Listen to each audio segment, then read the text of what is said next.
Have you ever wondered why trans people are at the center of so many conservative talking points? Why a group that makes up barely 1% of our population is treated like the greatest threat to society? It's because our existence exposes something very fragile about this world. We live in a society that teaches us to build our identities on very flimsy things. A job title, a gender, a role in a family. Labels that almost always point back to how we can best serve white supremacy, patriarchy, and capitalism. We're encouraged to see ourselves through usefulness, not truth. And nowhere is that clearer than in how womanhood is defined. So a little history lesson. The idea that a woman is someone who can reproduce was never a universal truth. It was a part of a system created for white society roughly between the 17th and 19th centuries as a way to organize white bodies into boxes that promote white reproduction and dominance in service of European colonial expansion. While many black, brown, and indigenous cultures already understood gender as expansive, fluid, multiple, spiritual, white supremacy needed its own rigid system to look civilized. So it labeled those expansive identities as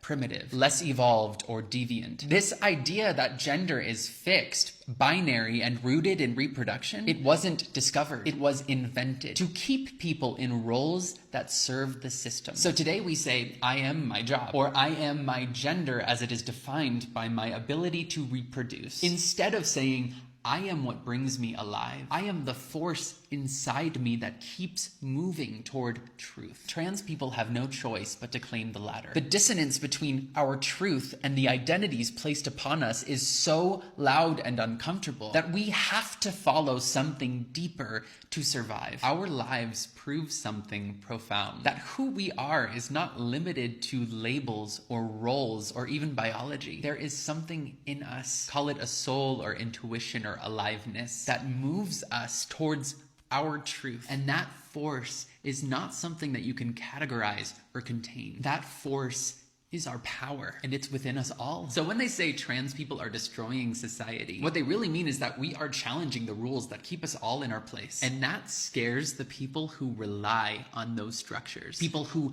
identify with them. Because when gender expands, the system begins to fall apart. And they don't know the difference between who they are and the systems they serve. The truth can be delayed, but it cannot be denied. We are not the threat. We are the evolution. And deep down, they know that. When one group breaks out of a cage, the entire structure shakes and everyone gets a little more room to breathe. This is your fight too. It's for all of us.